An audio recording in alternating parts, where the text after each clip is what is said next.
So, a while back, Grandma Lou bought her some dog toys, and they are her favorite toys by far. So, Mommy decided to go to the pet store last night to see if she could find some new dog toys for her teeth. First thing we bought was the chicken that she likes. It's a chicken. It's a chicken. Oh my God, so funny. The second thing we bought was a bone. And on the bone, the packaging says,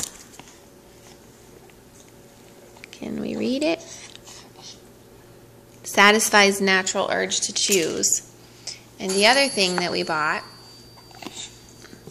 was a tug of war toy, but she loves these straps. She eats the straps. Oh, and she's pooping now. I thought that was just really funny. This one's for you, Mom. Mwah.